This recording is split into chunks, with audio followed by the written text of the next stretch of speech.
Buenas tardes, profesor, compañero y a todos los presentes en la sala. Yo junto con mis compañeras Paulina Catalán, Luis Flores y Valentina Peñalosa y yo, ingresar la Frío de Eloísa, le vamos a presentar el tema fenómenos en las cuatro formas. Bueno, encontramos cuatro tipos de fenómenos, los cuales pueden ser considerados desde el punto de vista ya sea personal, social, físico o de ingenio. Estos fenómenos que abordaremos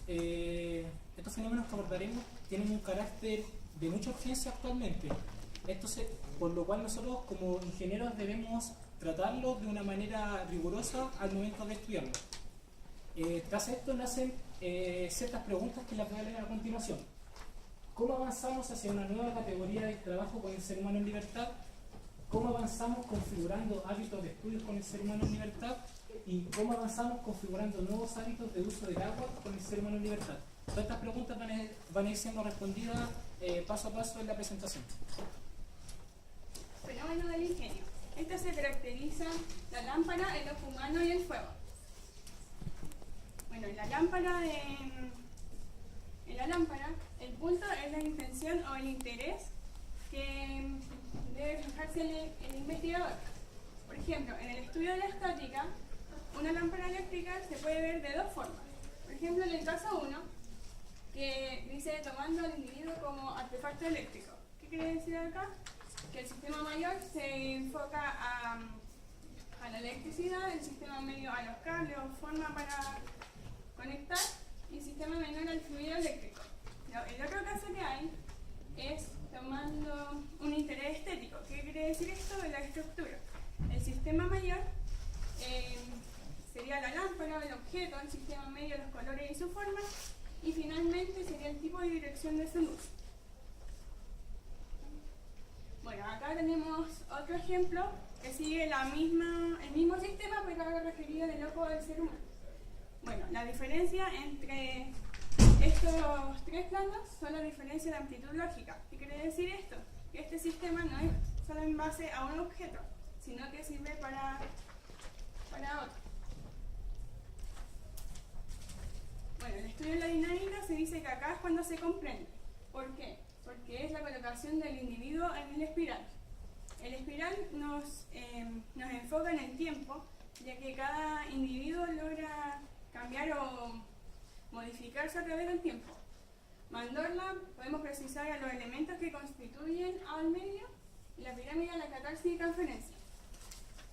Bueno, en el proceso técnico y social, acá podemos ver un ejemplo de lo que he explicado anteriormente, ya que el punto acá está referido en los parámetros históricos y del desarrollo tecnológico, para así poder comprender la revolución industrial, tomando al fuego como artefacto transformador. Acá el sistema mayor va a ser la cueva, como el hogar. El sistema medio va a ser los cuencos, el horno, y el sistema menor, el fuego como ciclo entre llamas y brasas. Bueno, acá en el estudio de la dinámica, que es cuando se comprende por qué lo relacionamos con la revolución industrial, es porque, nos permite comprender, ya que nos da hitos históricos en base a eso, como por ejemplo el asesinato, todo el avance que ha tenido desde la prehistoria hasta los orígenes.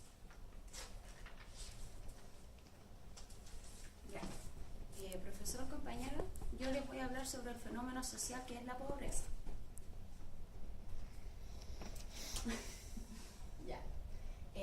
Interés fenómeno. Fijamos el interés en comprender el estatus social en Chile, lo que define a la pobreza como la carencia de recursos básicos para satisfacer necesidades básicas, ¿ya? Dentro de esta estructura podemos definir los tres eslabones, que sería el sistema mayor, como sabemos, ya que tiene que ver con lo que encabeza al fenómeno, sería acá el desarrollo de las clases sociales. Tenemos clase social alta, media y baja. ¿Ya? La pobreza se vincula principalmente el sistema medio, que tiene que ver con el fenómeno y el entorno. Aquí podríamos ver cómo se produce el tema de la pobreza debido a la falta de acceso a educación, a vivienda, también la empleabilidad, la apatía social, la discriminación, etc. Y también está el sistema menor, que sería subcomponente. La pobreza lo componen todas las personas que sufran carencia en alguna necesidad básica. Ya. 3 problemas.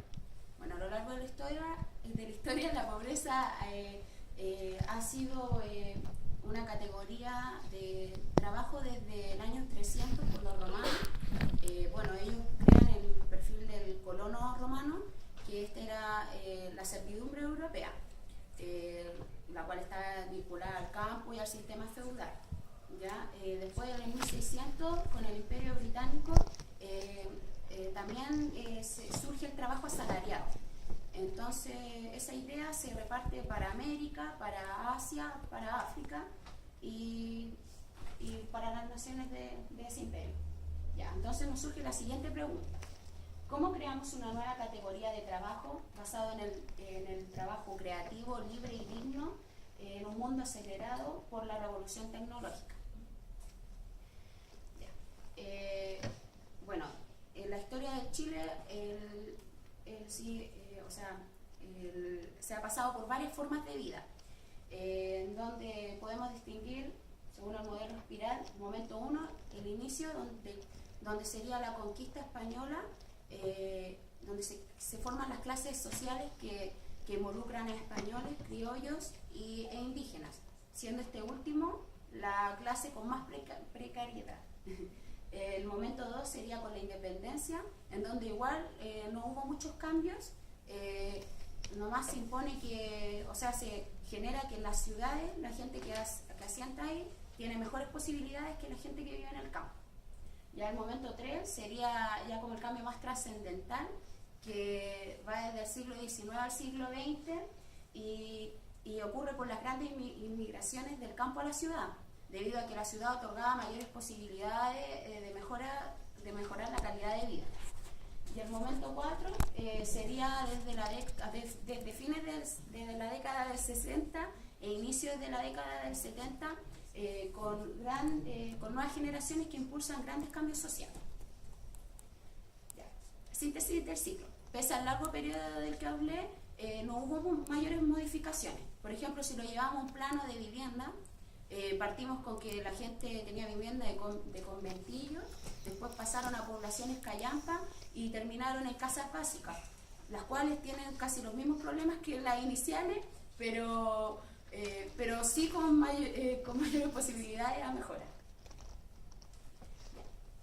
Mandor.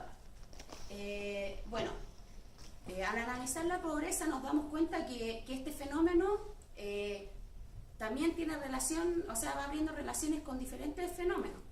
Entonces lo que provoca que erradicar la pobreza o salir de eso requiera mucho más esfuerzo y por eso la gente oscila entre un estado de estabilidad y de depresión, como es la vinculación que se hace.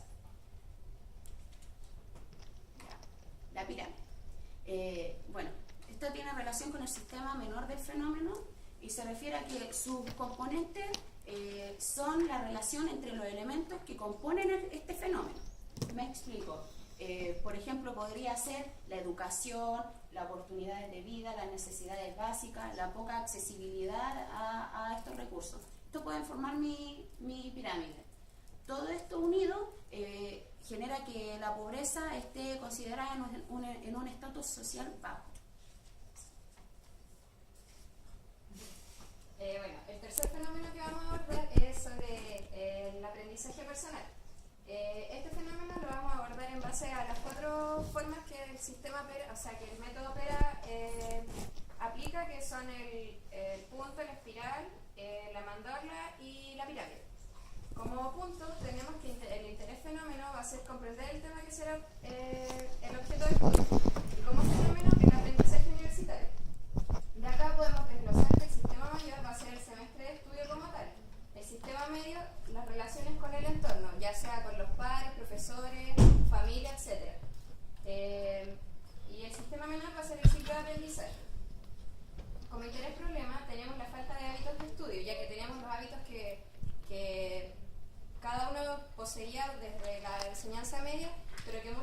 son suficientes para llegar al nivel universitario.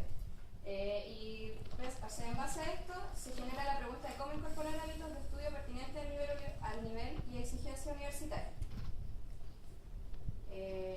Bueno, en el espiral, el sistema mayor, que va a ser el semestre en la Facultad de Ingeniería, tenemos que el rendimiento académico surge en marzo, abril, cuando comienza el año y uno empieza a recibir nuevos contenidos que uno no entiende y que tampoco lo estudia. Comienza a crecer en mayo, cuando comienzan uno a recibir las primeras notas y aún sigue estando poco preparado. Y alcanza un punto máximo en junio, cuando se trata de salvar de alguna manera el semestre o el ramo que esté mal, y declina cuando el semestre finaliza ya con el alumno aprobado o reprobado. El espiral para el sistema menor, que va a ser el ciclo de aprendizaje, nos va a explicar el contenido a estudiar. Para esto tenemos que tener condiciones de aprendizaje previas, que por ejemplo son tener un buen entusiasmo, agrado y un buen nivel de vigilia. Trabajar primeramente con lo básico de la materia que se va a estudiar, propiedades, leyes, teoremas, etc. Como punto C tenemos configurar representaciones o ecuaciones relacionadas al tema. Como punto D, alimentaciones previas y livianas, que no sé, cosas saludables que no nos hagan bajar los niveles de energía. Una posición corporal adecuada, no dormir en medio de una sesión de estudio, ya que eso baja los niveles de atención y de energía. Y relajarse cada cierto tramo de tiempo.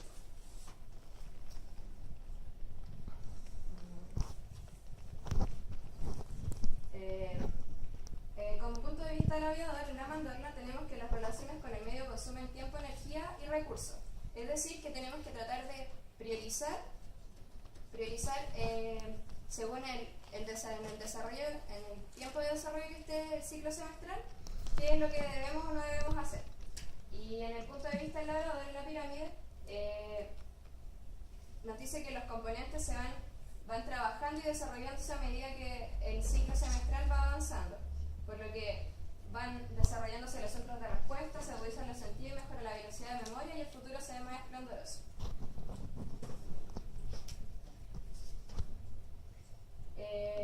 Para configurar una rutina de estudio en la sala de clases, que también es lo que nos va a ayudar a tener un nuevo hábito de estudio, tenemos momentos de una clase. Tenemos cuando la clase comienza, que una conducta favorable sería hacer ejercicios de relajación, preparar los materiales para que no tengamos interrupciones entre medio. Y una conducta desfavorable sería seguir conversando cuando el profesor ya ha ingresado a la clase o eso. Después el momento 2 que tenemos es cuando se comienza a explicar el contenido. Y una conducta favorable pertinente a esto sería analizar lo que se está enseñando, ser participativo y tener un buen nivel de atención. Y una conducta desfavorable es no preguntar las dudas que se van generando a medida que va avanzando la clase. En el momento 3 tenemos cuando la clase llega a su punto máximo, como un clímax, que es cuando se van explicando problemas y todo ese tipo de cosas. Y una conducta favorable al final de la clase es resolver las dudas generadas durante toda esta. Y una conducta desfavorable podría seguirse antes de que la clase culmine, ya que pueden darse informaciones importantes o algo así. Bueno, el fenómeno físico, el agua. Bueno, el interés del fenómeno principalmente se fija en comprender el fenómeno del agua y cómo las estaciones del año van a influir en las condiciones climáticas. Acá se van a dividir en 3 tipos de sistemas que hemos ido aplicando clase a clase, como sistema mayor, medio y menor. En el mayor encontramos los 4 periodos climáticos, los cuales se van a ir, los cuales duran aproximadamente 3 meses aproximadamente, y además cada uno de ellos posee características propias. En el medio, normalmente este fenómeno del agua va a ser influido a través de distintas variaciones ambientales, ya sea la presión, la temperatura, la latitud, en donde se encuentra este fenómeno. Y encontramos en el menor que finalmente este fenómeno se compone de moléculas de hidrógeno y oxígeno.